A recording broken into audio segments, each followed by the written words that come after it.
Assalamualaikum warahmatullahi wabarakatuh. Salam sejahtera bagi kita semua.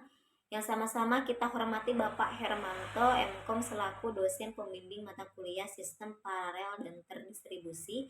Baiklah, perkenalkan nama saya Rantin dari kelompok 3 sebagai moderator yang akan menjadi pemandu jalannya presentasi. Baiklah, sebelum memasuki pembahasan, izinkan saya untuk memperkenalkan rekan-rekan saya terlebih dahulu. Yang pertama, Assalamualaikum warahmatullahi wabarakatuh. Perkenalkan, nama saya Feby Salsabila Azali. Saya akan menjelaskan tentang pengertian middleware dan layanan middleware. Perkenalkan, saya Salmada Septiani akan menjelaskan tentang perkembangan middleware. Nama saya Silpa Destiani akan menjelaskan struktur middleware. di sini kami akan menjelaskan materi pembahasan struktur dan perkembangan middleware. Oke. Apa itu struktur dan perkembangan middleware? Sebelum kita pembahasan struktur dan perkembangan, kita harus mengetahui terlebih dahulu apa itu middleware. Pengertian middleware.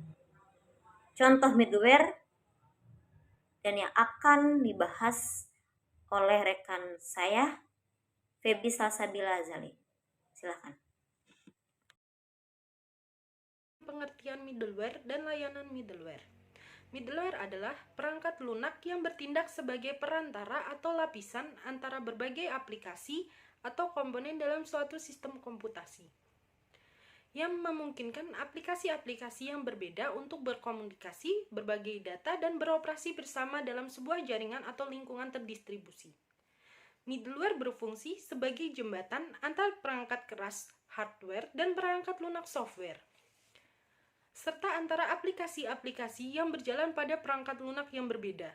Middleware memberikan abstraksi yang kemungkinan pengembang untuk fokus pada logika bisnis aplikasi tanpa perlu khawatir tentang detail implementasi, komunikasi, dan integrasi.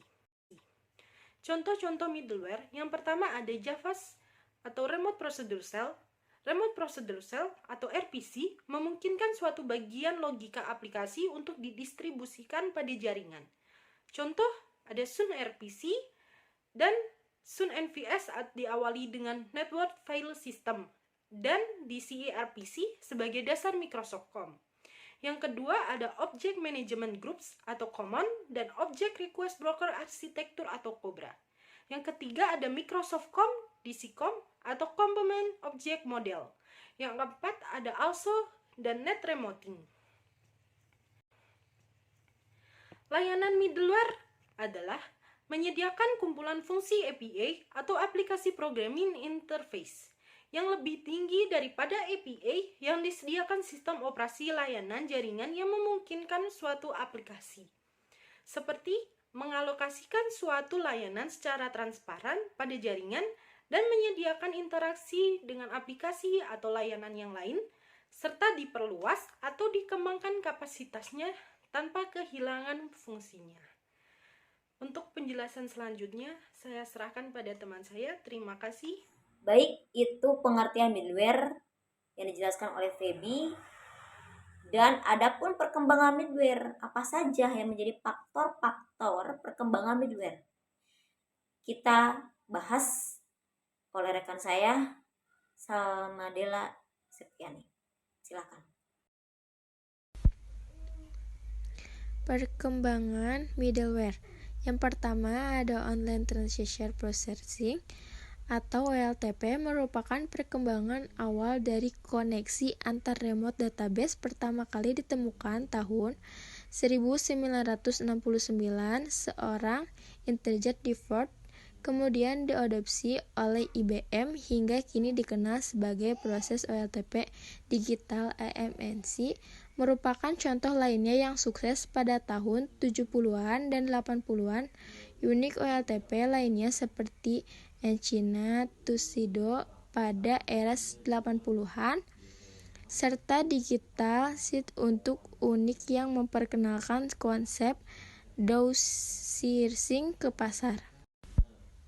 Yang kedua ada remote procedure call, menyediakan fasilitas jaringan secara transparan. Open Network Computing merupakan prototip pertama kali yang diperkenalkan pada awal tahun 70-an. Sun unggul dalam hal ini dengan mengeluarkan suatu standar untuk koneksi ke internet. Distribution Computing yang dikeluarkan oleh Open System Foundation menyediakan fungsi-fungsi ONC yang cukup kompleks dan tidak mudah untuk administrasinya. Yang ketiga ada Common Object Request Broken Architecture, merupakan object-oriented middleware yang menggabungkan fungsi RPG, broken, dan inheritance. Digital Object Broker merupakan salah satu contohnya. Database middleware adalah salah satu jenis middleware di samping Managed Oriented Middleware, Object Oriented Middleware, Remote Producer Call, dan Transition Processing Monitor. Pada prinsipnya ada 3 tingkatan integrasi sistem komputer, yaitu integrasi jaringan, integrasi data, dan integrasi aplikasi. Database middleware menjawab tantangan integrasi data, sedangkan middleware yang lainnya menjawab tantangan integrasi aplikasi dan jaringan. Terima kasih. Yang selanjutnya akan dijelaskan oleh Silpa apa saja yang termasuk struktur middleware. Struktur middleware adalah letak atau organisasi komponen-komponen perangkat lunak dalam middleware yang membentuk dasar dari sistem middleware. Struktur ini dapat bervariasi tergantung pada jenis middleware yang digunakan dan kebutuhan sistem tertentu. Namun secara umum, struktur middleware dapat dibagi menjadi beberapa komponen inti. Antara lain, yang pertama ada middleware core atau inti middleware. Ini adalah bagian inti dari middleware yang menyediakan layanan dasar untuk mengelola komunikasi antara aplikasi, komponen, atau layanan. Ini mencakup komponen seperti broker pesan atau untuk mengirim dan menerima pesan antar aplikasi atau sistem yang terhubung.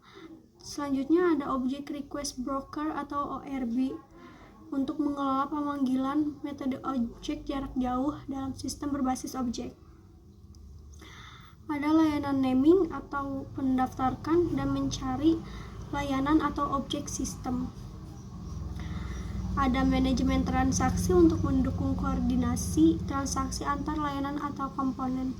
Yang kedua, ada layanan middleware. Ini adalah komponen yang menyediakan layanan tambahan di atas inti middleware. Ini bisa termasuk keamanan atau untuk autentikasi, otorisasi, dan enkripsi data dalam komunikasi. Selanjutnya ada manajemen distribusi untuk mengatur bagaimana data atau beban kerja didistribusikan ke seluruh sistem. Manajemen kerja untuk memadukan dan mengoptimalkan kinerja sistem middleware. Manajemen layanan untuk mengelola siklus hidup layanan termasuk penemuan pendaftaran dan penghapusan layanan. Yang ketiga ada middleware adapters atau penghubung middleware ya. Middleware sering memerlukan adaptasi untuk menghubungkan dengan berbagai platform, aplikasi, atau teknologi. Adaptor middleware menghubungkan middleware dengan sumber data atau layanan eksternal yang berbeda. Selanjutnya yang keempat, ada perpustakaan middleware atau pustaka middleware. Ini adalah kumpulan pustaka atau API yang memungkinkan pengembang aplikasi untuk berinteraksi dengan middleware. Pengembang menggunakan perpustakaan ini untuk mengintegrasikan layanan middleware ke dalam aplikasi mereka. Yang terakhir ada komponen middleware. Komponen middleware adalah bagian-bagian modular yang membentuk middleware dan dapat digunakan atau dikonfigurasikan sebagai kebutuhan. Ini mencakup elemen-elemen seperti server middleware yang menjalankan middleware dan mengelola koneksi dan komunikasi antar komponen. Ada juga middleware containers yang menjalankan komponen middleware dan menyediakan lingkungan eksekusi untuk aplikasi. Struktur middleware dapat sangat kompleks tergantung pada kompleksitas sistem yang digunakan. Materi pembahasan struktur perkembangan middleware sudah kami jelaskan, dan kesimpulan dari materi middleware itu adalah perangkat lunak berperan sebagai perantara antara aplikasi perangkat lunak yang berbeda atau komponen perangkat lunak yang berbeda. Ini memungkinkan komunikasi, integrasi, dan koordinasi antara berbagai sistem dan aplikasi yang ada dalam satu arsitektur perangkat lunak dalam perkembangannya. Middleware terus beradaptasi dengan teknologi baru dan kebutuhan bisnis yang berkembang. Hal ini menjadikan komponen penting dalam arsitektur perangkat lunak modern untuk mendukung komunikasi dan integrasi. Dan ada tambahan untuk dokumentasi gambar dari middleware supaya kita lebih paham. Ini kalau mau kami tampilkan gambar middleware di tengah. Kenapa? Karena sebuah perangkat lunak, middleware ini sebagai penengah antara aplikasi dengan aplikasi lain untuk mempermudah proses integrasi aplikasi tersebut. Di sini ada beberapa aplikasi, ada ERP application, ada head office, ada payment system, ada subsidiaries, dan ada lagi yang lainnya. Dan si middleware ini untuk mempermudah aplikasi-aplikasi ini penengah.